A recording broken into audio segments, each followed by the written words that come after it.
Listen, now you gotta get a good jump. All right? You got a straight shot, bro. Look at it. Say, hey, guess what?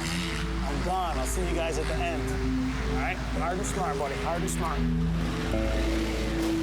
In motocross, there are a few riders that give the next generation a reason to believe.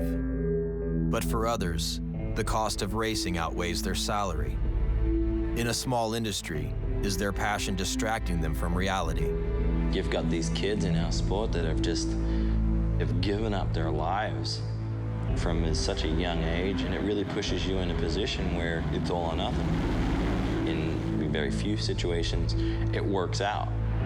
Oh my goodness! Ryder goes way off the motorcycle! Did not ever think that on a certain date in 2009, I was gonna be falling from the sky, possibly have my foot amputated. You don't ever think of that. Tommy Hahn, a replacement rider, has now moved into the #1 ride.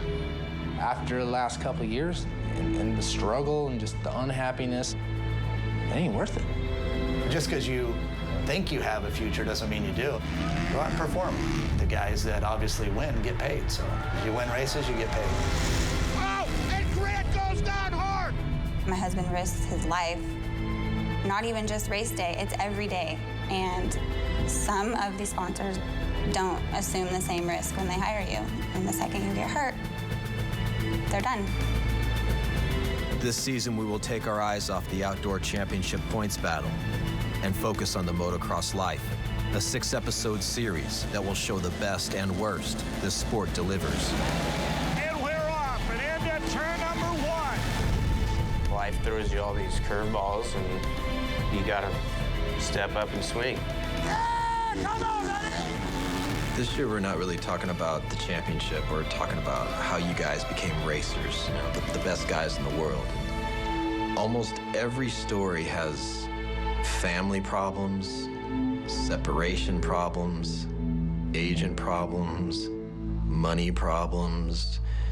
Does it help to talk about it, or? I don't know. I mean, for me, it's like, the more I talk about it, the more I want to go punch a hole in the wall, just because it makes me that angry.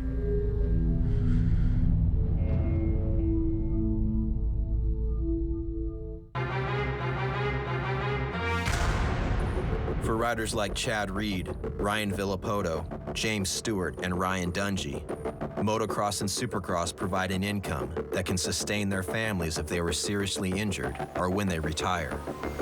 But for the riders just behind them, body and education have been mortgaged for a dream that may not materialize. Big crash off the bike in the whoop section. Worst one we've seen all day. In this episode, we will look at some of the riders whose careers are at stake during the 2012 outdoor season. You look at yourself in the mirror and you're in 10th place in the most prestigious series for motocross that there is, and you still don't know, if you're gonna have a job or what you're gonna do from year to year. Definitely the worst part and the most stressful part of being a racer. Health insurance for a motocross rider costs around $6,000 a year. Employing a practice bike mechanic and trainer can cost between $50,000 and $100,000 a year.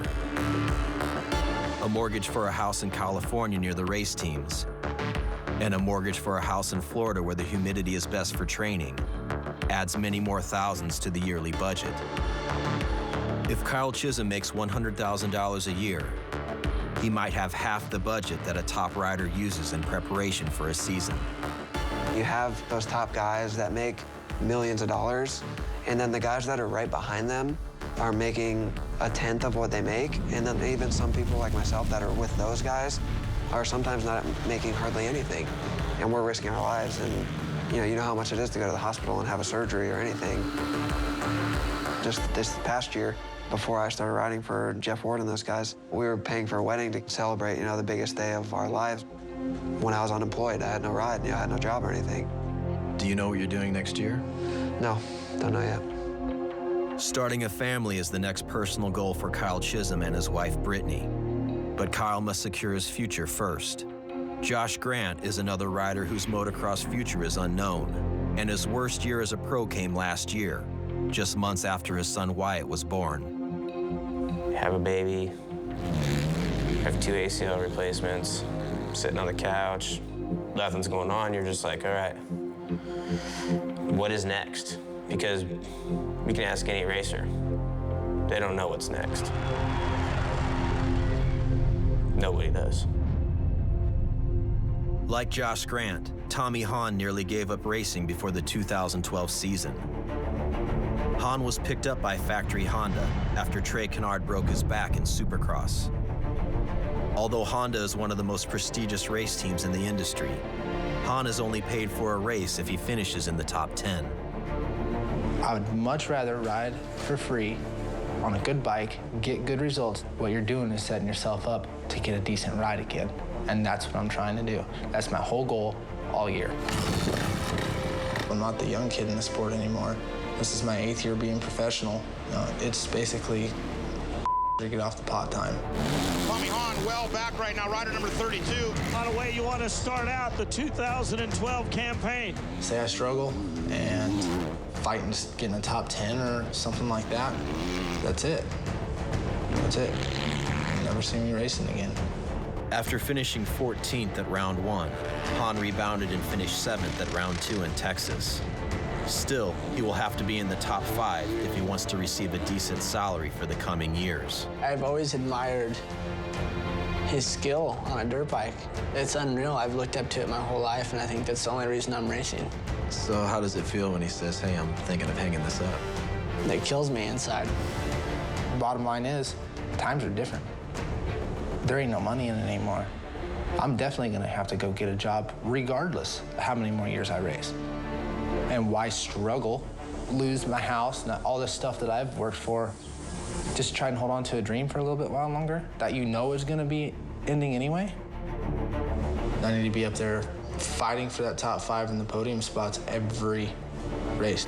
It's exactly what I have to do if I'm gonna keep racing.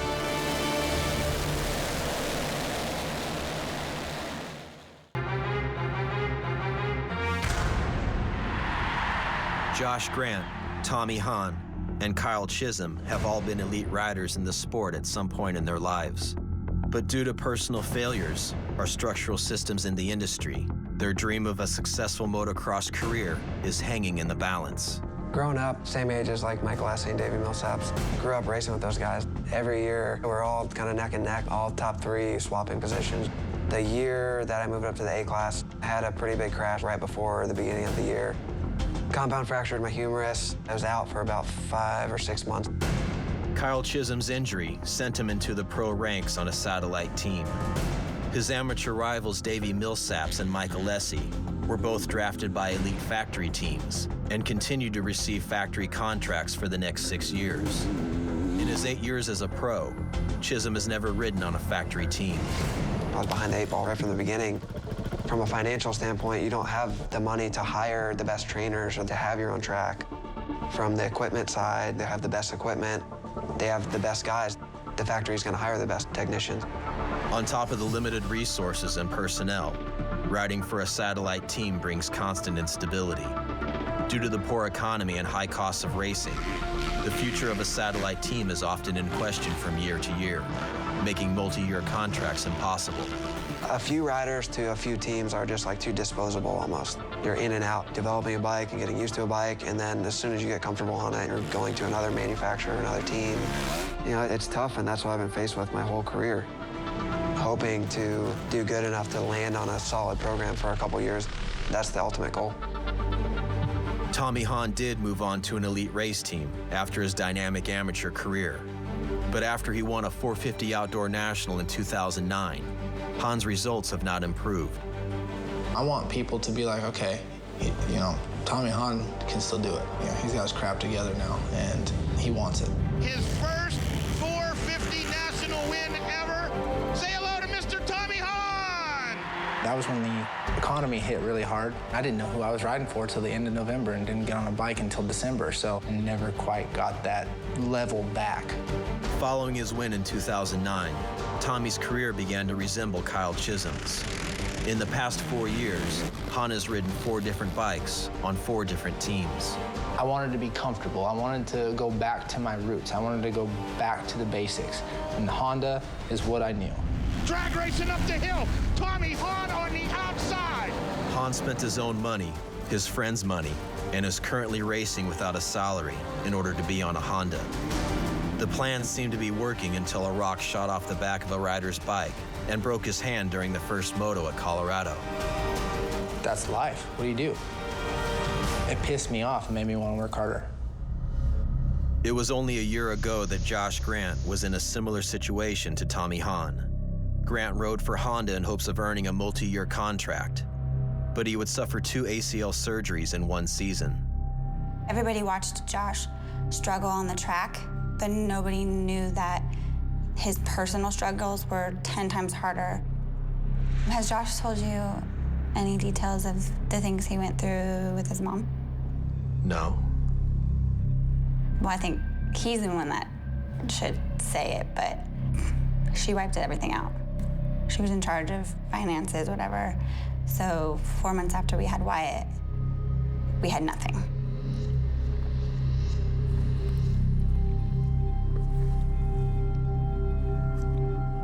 I don't even know what to say. Hurts.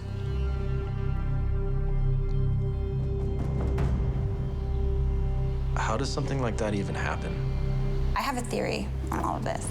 I'd like to hear it. I think it starts with day one when a mom and a dad are choosing a sport or extracurricular activity for their son.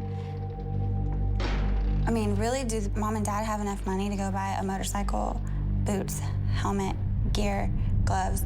Do they have the right transportation to take all that gear to the nearest track, which is probably 30, 40 minutes away?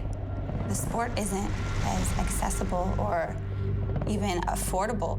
Mom and dad could go to Toys R Us to get a baseball bat, a glove, a football, a basketball for less than the pair of boots, and they have 3 options for their kids to go play in the backyard. And you know what? Education also. All those other sports, you can get a scholarship and you can further your education because you're a good athlete. But motocross, you have to drop out of school to be successful. And then you get hurt 4 years later and you don't even have a high school education.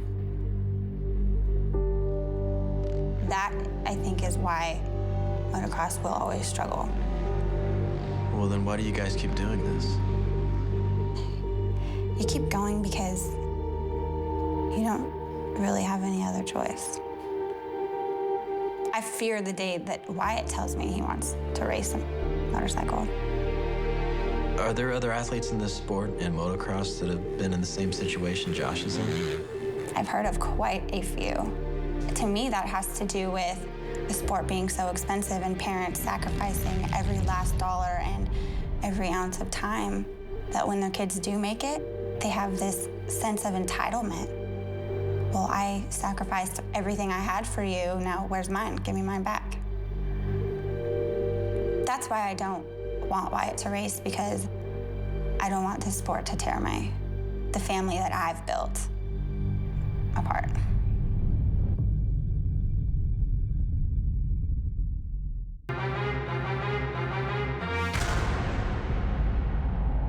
The last 2 years have been the most difficult and rewarding in Josh Grant's life.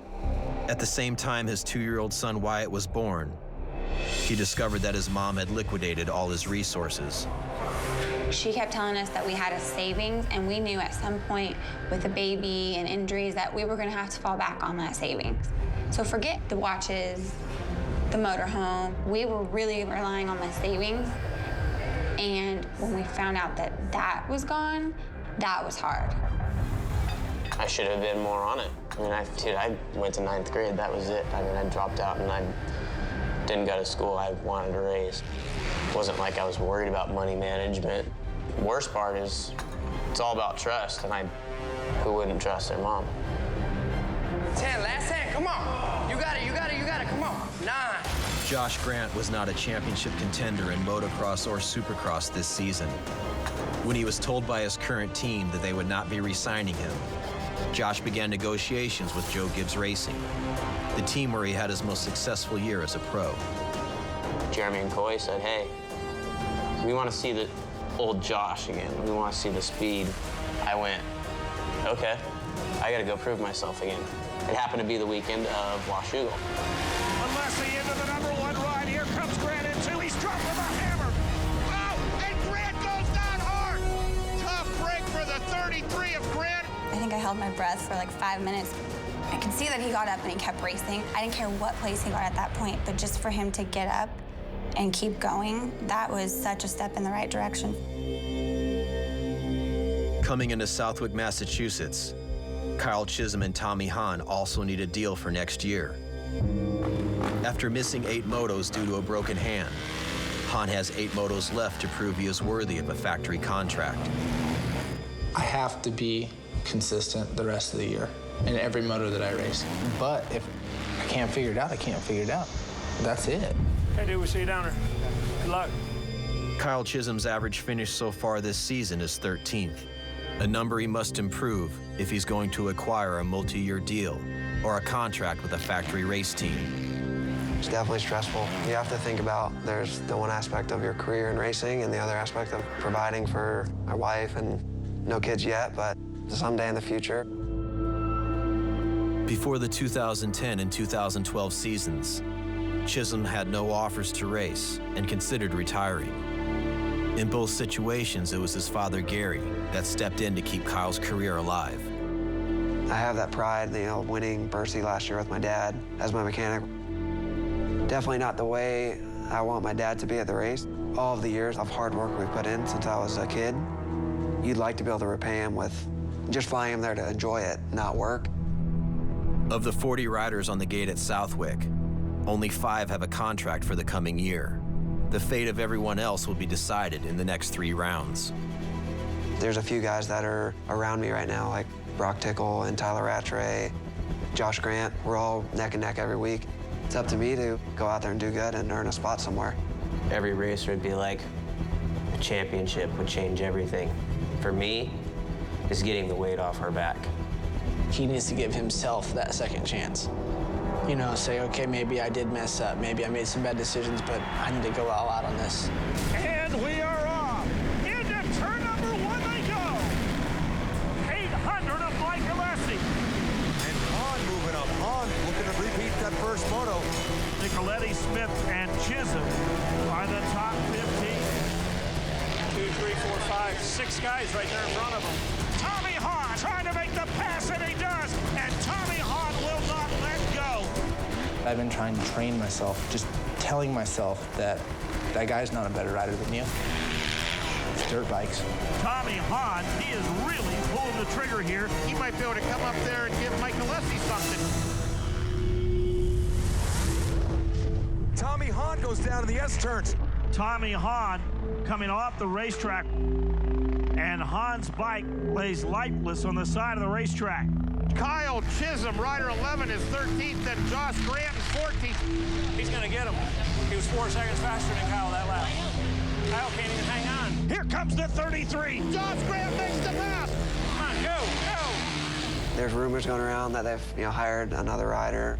It would be great to stay there, but I'm kind of faced with the reality that it's a good possibility that I may not be there next year. I don't want to think about not having a ride and not having a job, but it is a reality. If you do it on your own, do you think your dad will drop everything and do it with you again? Yeah, I fully believe that he would. As of November 2012, Kyle Chisholm does not have a contract. 5 days after Southwick, Tommy Hahn crashed at a practice track near his home in Decatur, Texas.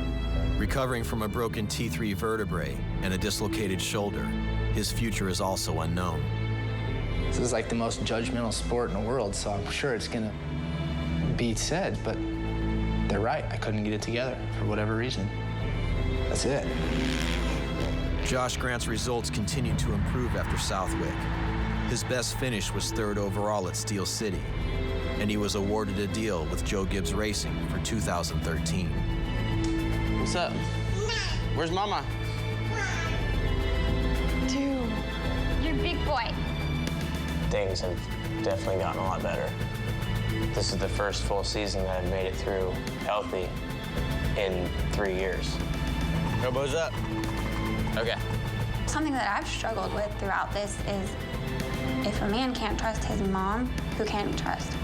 Why would you trust another female?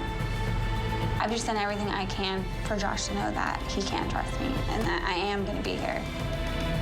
Motocross does not guarantee a financial future. It may take your health at any moment, and it will confine your options to the sport itself. But because of all those things, you will discover your friends. A gift for those willing to partake.